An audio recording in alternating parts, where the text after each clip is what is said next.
So I'm 6 years old, and we've just driven a gazillion hours from our house in the middle of the forest to Nanny's house in the big city of Toronto.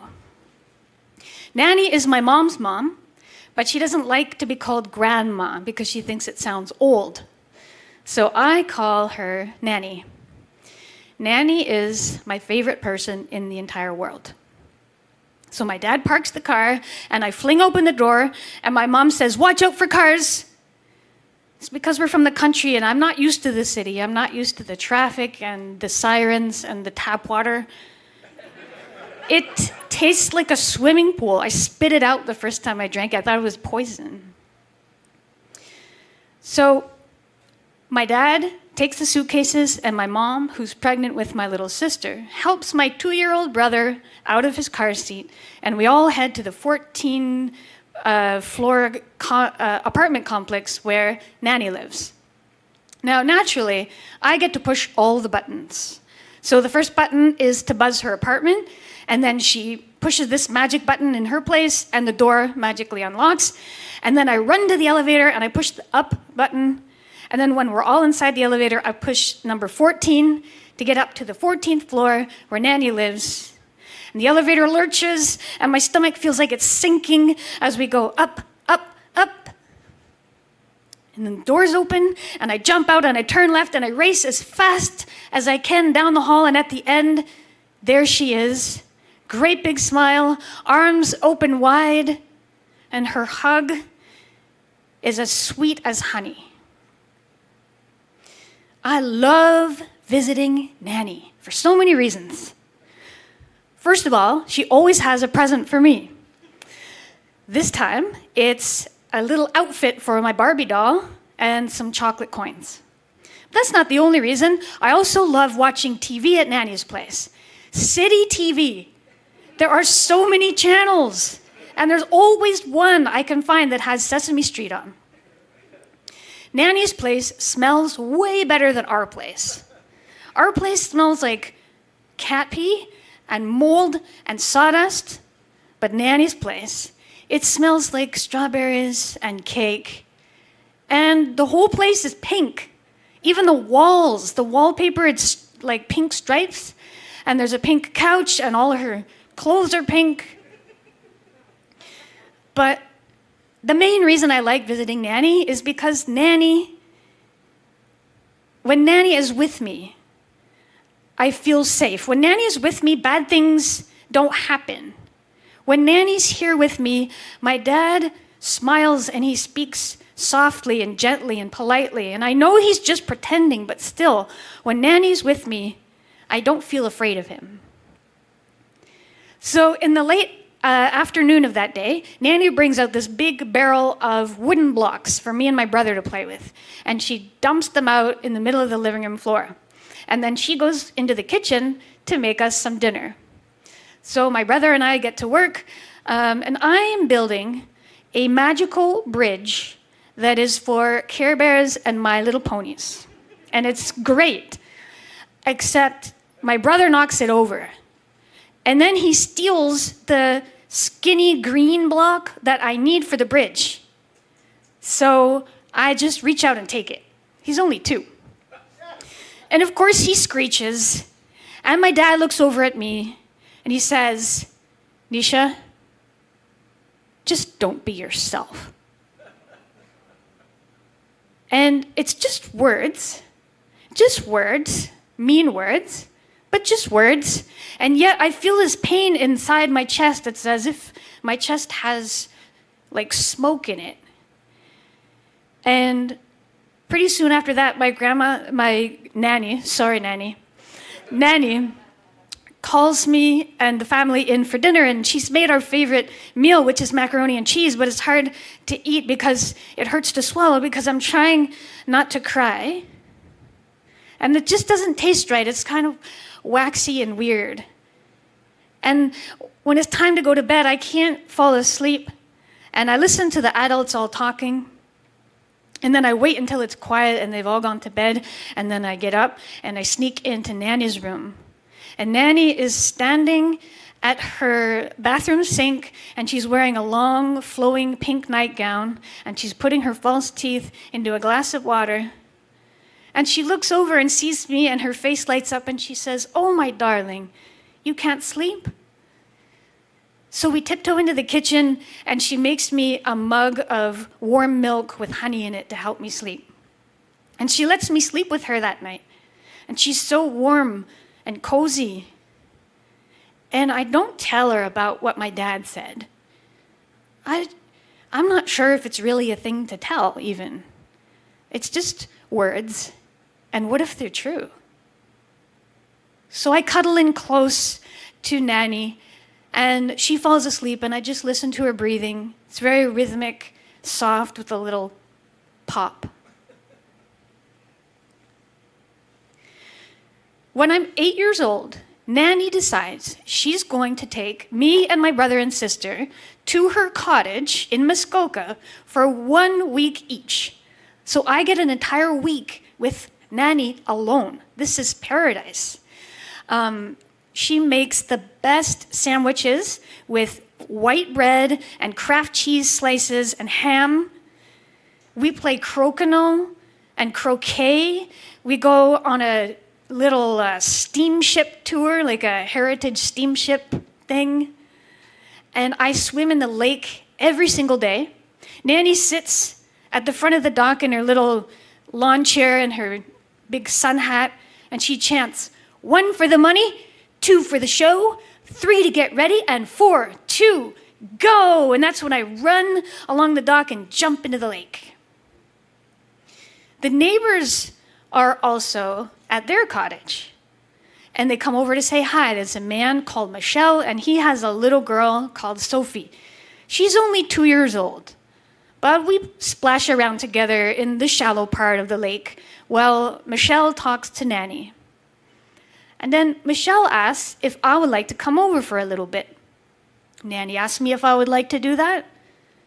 And I don't want to do that. I don't at all. I just want to keep hanging out with Nanny and have her chant and me running and jumping into the lake. But I don't want to be rude, so I nod my head. And Nanny gets up and goes into the cottage. And me, I go next door with Michelle and Sophie. So we're splashing around a bit, Sophie and I, just in the shallow part. But pretty soon the wind picks up and I start to shiver. And that's when Michel comes over. And he starts rubbing his hands on my body. And he says, "You're so cold. You're so cold." And he's touching my chest and he's touching my legs. And he's saying, "This will warm you up. This will warm you up. You're so cold." And he keeps doing it. And I can tell you, it's not warming me up. It's not making me feel warm. It's making me feel weird and bad. And later that night, back in the cottage, I keep on shivering. I just can't warm up. So Nanny lets me sleep with her that night. And she's so warm. And I cuddle in close. And I don't tell her what happened with Michel because I'm not sure if it's really a thing to tell. I mean, he was just trying to help me get warm, I think. It's so cozy next to Nanny because she's so warm. But her warmth suddenly feels kind of fragile, as if it's something I could lose. The next year, we're supposed to go back to the cottage with Nanny, but she's just not up for it. She had a fall that year and a bout with shingles. So my mom decides she'll take each one of the kids 1 weekend each to visit Nanny. So my brother gets to go first. And I'm upset because I want to go, but also because when my mom goes away, bad things happen.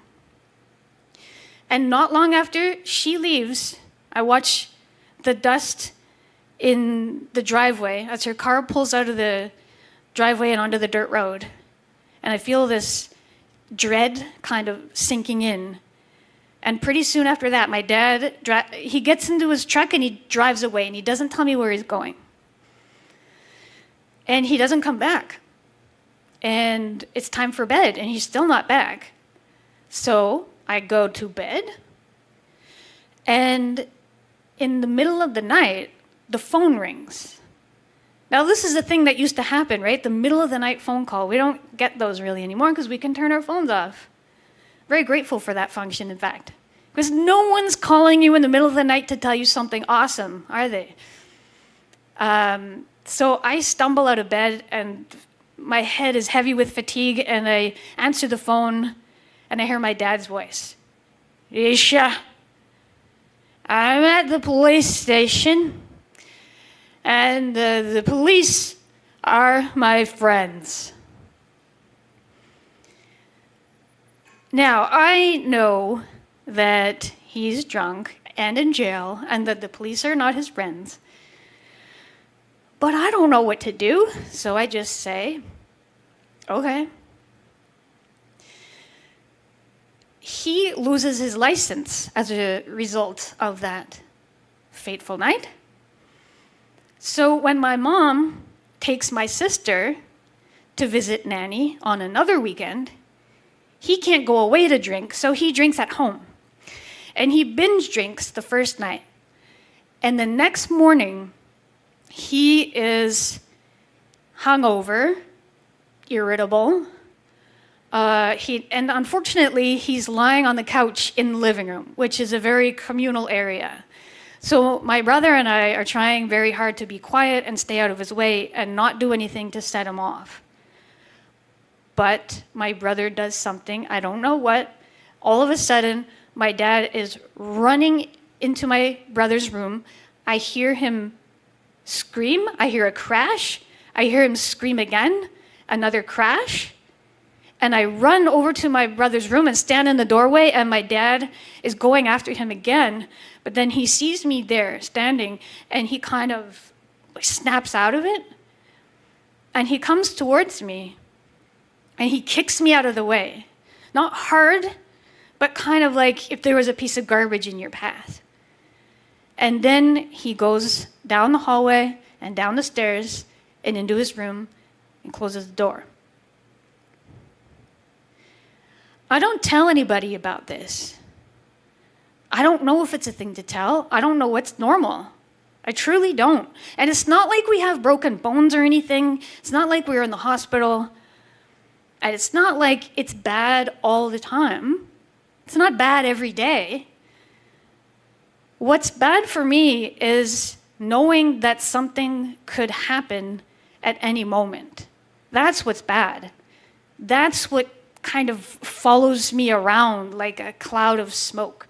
That's what makes it hard to breathe. That's what makes it hard to be happy, because you never know. So by age 12, after years of not telling anybody anything, I just stopped talking completely, unless I absolutely have to.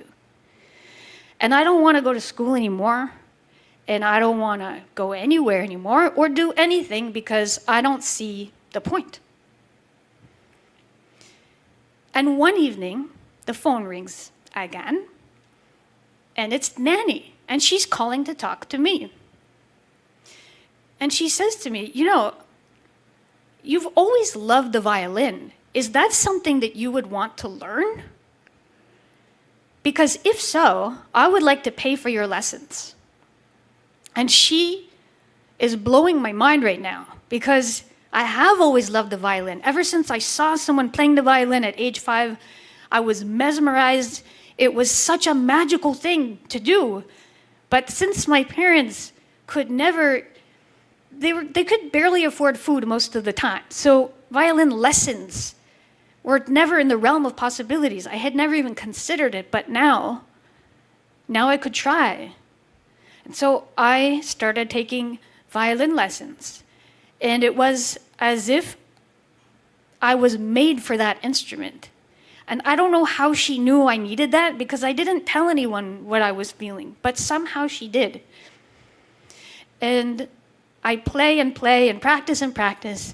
And at age 14, I join a string quartet. And at the same time, Nanny starts confusing me for other people. She starts calling me Joanne, Betty, Wendy. At age 16, I join a rock band. And at the same time, Nanny starts talking about her husband, who died many years ago, as if he's still alive.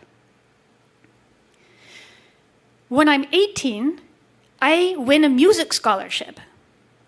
And at the same time, Nanny goes to live in a home where she can get the care that she can no longer give to herself. And I go and visit her there. And she's in her room. She's confined to a wheelchair now. And she's pale and frail and confused and anxious. Why am I here? When am I going home? And where's my husband? And I've brought my violin with me. So I open it up and I start playing a slow movement of a concerto that I'm working on. And as I'm playing it, I think about telling her how much music means to me and what that gift was that she gave me, and how every single good thing in my life I can trace back to the violin. And I want to tell her everything. I want to tell her like the mean things that my dad used to say. And I want to tell her about that creep Michelle. And I want to tell her about the scary times when my mom would leave home and things would get bad with my dad.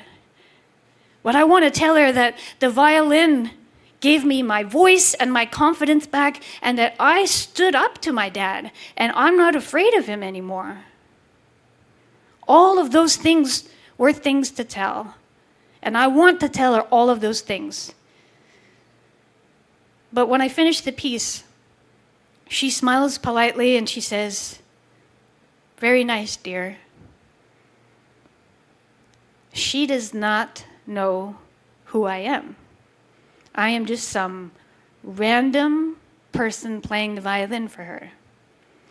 So I will never get to tell her all the things there were to tell.